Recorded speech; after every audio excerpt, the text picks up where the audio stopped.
आजको भिडियोमा हामी साइकोसोसियल काउन्सलिङको बारेमा कुरा गर्नेछौँ, जुन युनिट 3 को 8 मार्क्सको टपिक हो। काउन्सलिङ कसरी मान्छेहरूको इमोसनल र सोसियल प्रब्लम्सलाई सम्झेर उनीहरूको लाइफमा पोजिटिभ चेन्ज लिन सक्छ भन्ने कुरा यो भिडियोमा एक्सप्लेन गर्नेछौँ। त्यसैले भिडियो सँगसँगै रहनुहोस् अनि राम्रोसँग बुझ्नुहोस्। What is counseling? काउन्सलिङमा क्लाइन्टको current problems, distress, life dissatisfaction या डाइरेक्सन हराएको जस्ता इस्युज कन्फिडेन्सियल इन्भाइरोमेन्टमा एक्सप्लोर गरिन्छ। काउन्सलर साइकोलोजिकल प्रिन्सिपल्स एप्लाई गर्छन्, जस्तै कग्निटिभ बिहेभियरल या सिस्टमेटिक इन्टरभेन्सन्स, जसले क्लाइन्टलाई सहयोग गर्छ। कोर प्रिन्सिपल्स ग्रोथ फोकस्ड काउन्सलिङले पर्सनल डेभलपमेन्टलाई प्राथमिकता दिन्छ, चाहे त्यो जीवनको जुनसुकै स्टेजमा होस्। क्लाइन्ट सेन्टर्ड काउन्सलिङमा क्लाइन्ट नै आफ्नो जीवनको एक्सपर्ट हुन्छन्। काउन्सलरले सेल्फ हेल्प र पर्सनल रेस्पोन्सिबिलिटीलाई सपोर्ट गर्छ।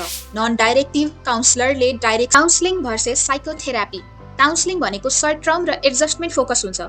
यो मेनली लाइफ इस्युज जस्तै स्ट्रेस, रिलेसनसिप्स, करियर च्यालेन्जेसमा हेल्प गर्छ। साइकोथेरापी भनेको डिपर साइकोलोजिकल प्रब्लम्स र लङ टर्म प्रोसेस हो, जसले पास्ट ट्रमा र कम्प्लेक्स मेन्टल हेल्थ इस्युजमा काम गर्छन्। अब्जेक्टिभ्स अफ काउन्सलिङ काउन्सलिङको मुख्य उद्देश्यहरू सेल्फ अवेरनेस बढाउनु, प्रब्लम्स रिजल्भ गर्नु, कोपिङ स्किल्स इम्प्रुभ गर्नु, पर्सनल ग्रोथ प्रमोट गर्नु।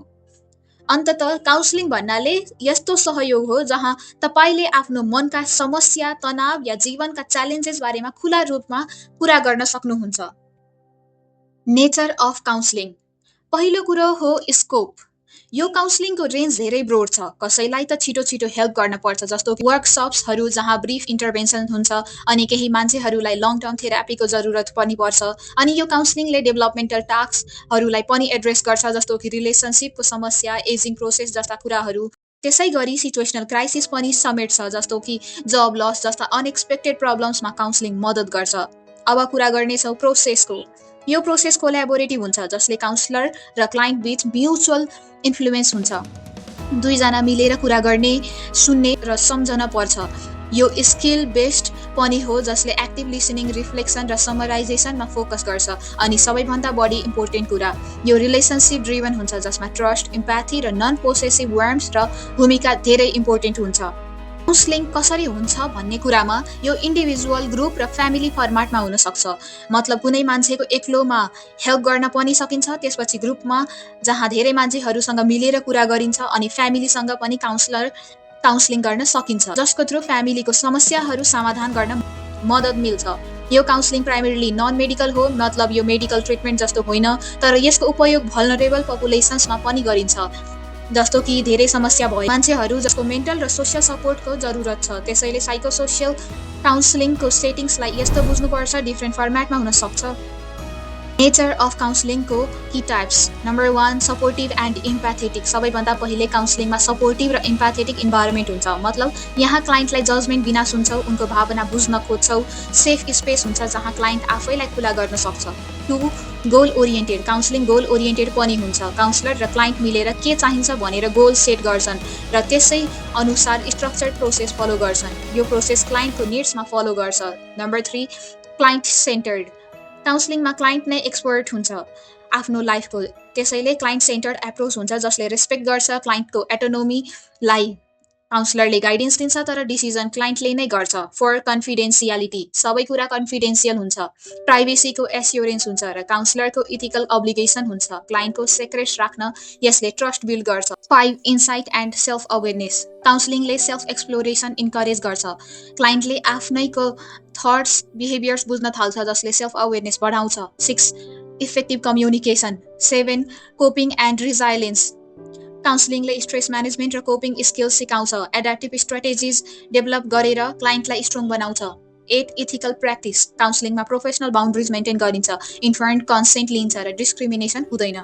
9 directive and non directive approach. कहिलेकाहीँ काउन्सलरले डाइरेक्ट गाइडेन्स दिन्छ, डाइरेक्टिभ भने कहिलेकाहीँ क्लाइन्टलाई आफ्नैको बाटो खोज्न दिन्छ। Non directive person centred counselling non directive हुन्छ भने CBT जस्ता मेथड डाइरेक्टिभ हुन्छ। 10 टाइम फ्रेम। काउन्सलिङमा सर्ट टर्म पनि हुन सक्छ, लङ टर्म पनि हुन सक्छ, डिपेन्डिङ अन क्लाइन्ट्सको needs. 11 empowerment and personal growth काउन्सिलिङको गोल ओरिएन्टेडलाई इम्पावर गर्नु हो, कन्फिडेन्स बढाउनु हो र पोजिटिभ चेन्ज ल्याउनु हो। 12 इन्टरेक्सनल प्रोसेस यो प्रोसेस डाइनामिक हुन्छ, काउन्सलर र क्लाइन्टको बीच म्युचुअल एक्सप्लोरेसन हुन्छ।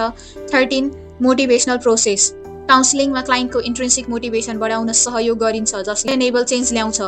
14 theory based and structured counselling evidence based थ्योरीमा आधारित हुन्छ, जस्तै CBT एक्सिस्टेन्सियल पर्सन सेन्टर्ड, यसले सिस्टमेटिक इन्टरभेन्सन दिन्छ। 15 प्रोफेसनलिजम काउन्सलरले इथिकल स्ट्यान्डर्ड्स मेन्टेन गर्छ, क्लाइन्ट भोलेन्ट्री हुन्छ र कल्चरल सेन्सिटिभिटी पनि हुन्छ।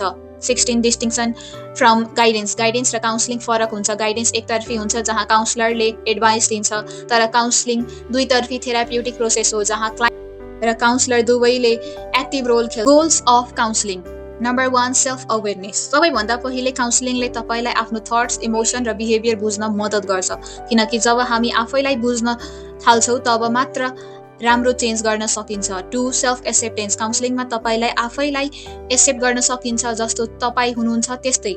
यो धेरै इम्पोर्टेन्ट हुन्छ किनकि सेल्फ एक्सेप्टेन्स बिना ग्रोथ सम्भव छैन। 3 इमोसनल रेगुलेसन भावनालाई स्वस्थ तरिकाले म्यानेज गर्न सकिन्छ र एक्सप्रेस गर्न सक्ने क्षमता काउन्सिलिङले बढाउँछ, स्ट्रेस कम गर्छ र जीवन सहज बनाउँछ। 4 बिहेभियरल चेन्ज काउन्सिलिङले पोजिटिभ बिहेभियर चेन्ज गर्न सहयोग गर्छ, जुन व्यवहार राम्रो छ त्यो बढ्छ र नकारात्मक व्यवहार घट्छ। 5 प्रब्लम रिजोल्युसन तपाईँले सामना गरिरहेका इमिडिएट पर्सनल या इन्टरपर्सनल प्रब्लम्सलाई समाधान गर्ने तरिका सकिन्छ। 6 पर्सनल ग्रोथ काउन्सिलिङले तपाईँको पोटेन्सियल, सेल्फ इस्टिम, कन्फिडेन्स र रिजाइलेन्स बढाउन मद्दत गर्छ, यसले तपाईँलाई अझ बलियो बनाउँछ। 7 डिसिजन मेकिङ जीवनका विभिन्न क्षेत्रमा जस्तै पर्सनल, एजुकेसनल वा करियरमा राम्रो डिसिजन लिन सहयोग गर्छ। 8 साइकोसोसियल डेभलपमेन्ट मेन्टल हेल्थ र इमोसनल स्टेबिलिटीलाई प्रमोट गर्छ, जसले तपाईँलाई स्वस्थ राख्छ। 9 कोपिङ स्किल्स स्ट्रेस र फ्युचर च्यालेन्जेस सामना गर्न सक्ने स्ट्राटेजिज सिकिन्छ। 10 कम्युनिकेसन स्किल्स इन्टरपर्सनल र सोसियल स्किल्सलाई स्ट्रेन्थेन गर्छ, जसले सम्बन्ध सुधार्न मद्दत गर्छ। 11 इम्पावरमेन्ट काउन्सिलिङले तपाईँलाई अटोनोमी दिन्छ, अर्थात् आफ्नै निर्णय लिन र आफ्नो जीवनको मालिक बन्न प्रेरित गर्छ। 12 प्रिभेन्टिभ गोल्स फ्युचरमा आउने समस्याबाट बच्न अवेरनेस र स्किल्स तयार पार्छ। 13 मोटिभेसन एन्ड इन्साइट चेन्जको लागि मोटिभेसन बढाउँछ र डिपर सेल्फ अन्डरस्ट्यान्डिङ दिन्छ। 14 रिलेसनसिप इम्प्रुभमेन्ट तपाईँको इन्टरपर्सनल रिलेसनसिप्सलाई अझ राम्रो बनाउन सहयोग गर्छ। 15 educational and vocational planning career र जीवनको योजना बनाउन सहयोग पुर्याउँछ। 16 भोलिन्टियर चेन्ज सबैभन्दा महत्त्वपूर्ण कुरा काउन्सिलिङले तपाईँलाई चेन्जको लागि तयार र इच्छुक बनाउँछ। Importance of counselling mental health improvement suppose तपाईँलाई डिप्रेसन या एङ्जाइटी छ भने काउन्सिलिङले तपाईँलाई त्यो दुखाइ कम गर्न मद्दत गर्छ। जस्तो मेरो साथीलाई एक्जामको स्ट्रेस र एङ्जाइटी थियो, काउन्सिलिङ पछि उनी धेरै काम र फोकस्ड भए। यसले PTSD जस्ता गम्भीर समस्या पनि कम गर्न सक्छ। स्ट्रेस म्यानेजमेन्ट दिनहुँ स्ट्रेस या कुनै क्राइसिस जस्तै घरमा झगडा हुँदा कसरी म्यानेज गर्ने भनेर काउन्सिलिङले सिकाउँछ। इमोसनल एक्सप्रेसन कहिलेकाहीँ हामीलाई आफ्नो भावना भन्ने गाह्रो हुन्छ, काउन्सिलिङमा तपाईँलाई सेफ स्पेस मिल्छ जहाँ तपाईँ आफ्नो भावना गरेर भन्न सक्नुहुन्छ जजमेन्ट बिना। जस्तै मेरो एक साथीले आफ्नो दुखाइ काउन्सलरसँग सेयर गरेर धेरै रिलिफ पाए। सेल्फ अवेरनेस एन्ड इन्साइट काउन्सिलिङले तपाईँलाई आफ्नैको सोच, व्यवहार र भावना बुझ्न मद्दत गर्छ। जब तपाईँ आफैलाई बुझ्न हुन्छ तब तपाईँ आफ्नो व्यवहार सुधार्न सक्नुहुन्छ। पर्सनल ग्रोथ काउन्सिलिङले तपाईँको कन्फिडेन्स र रिजाइलेन्स बढाउँछ। जस्तो मेरो अर्को साथीले काउन्सिलिङ पछि आफ्नो सेल्फ इस्टिम बढाएर नयाँ काम सुरु गर्यो। प्रब्लम सल्भिङ स्किल्स काउन्सिलिङले डिसिजन मेकिङ र कन्फ्लिक्ट रिजोल्युसनमा मद्दत गर्छ। रिलेसनसिप इन्हान्समेन्ट बेटर कम्युनिकेसन स्किल्सले तपाईँका सम्बन्ध अरू राम्रो बनाउँछन्। काउन्सिलिङले कसरी राम्रोसँग कुरा गर्ने र सुन्ने भन्ने र सिकाउँछ। इम्पावरमेन्ट काउन्सिलिङले तपाईँलाई आफ्नो जीवनको मालिक बन्न प्रेरित गर्छ, आफ्नै निर्णय लिन सक्ने बनाउँछ। प्रिभेन्सन एन्ड अर्ली इन्टरभेन्सन यदि तपाईँले मेन्टल हेल्थको समस्या छ भने काउन्सिलिङले चाँडै थाहा पाउन र समस्या बिग्रन नदिन मद्दत गर्छ। सेफ इन्भाइरोमेन्ट काउन्सिलिङमा सबै कुरा कन्फिडेन्सियल हुन्छ, त्यसैले तपाईँ खुला भएर कुरा गर्न सक्नुहुन्छ। लाइफ नेभिगेसन सपोर्ट जस्तो कसैले आफ्नो नजिकको मान्छे गुमाएपछि दुखी भयो भने काउन्सिलिङले त्यो दुखाइ सम्हाल्न सहयोग गर्छ, या जब लस, डिभोर्स जस्ता चुनौतीहरूमा पनि काउन्सिलिङले सपोर्ट गर्छ। काउन्सिलिङले हाम्रो मानसिक स्वास्थ्य सुधार्न, जीवनका चुनौतीहरू सामना गर्न तयार बनाउँछ र हामीलाई खुसी र स्वस्थ बनाउन सहयोग गर्छ। यो केवल समस्या समाधान मात्र होइन, पर्सनल ग्रोथको लागि हो।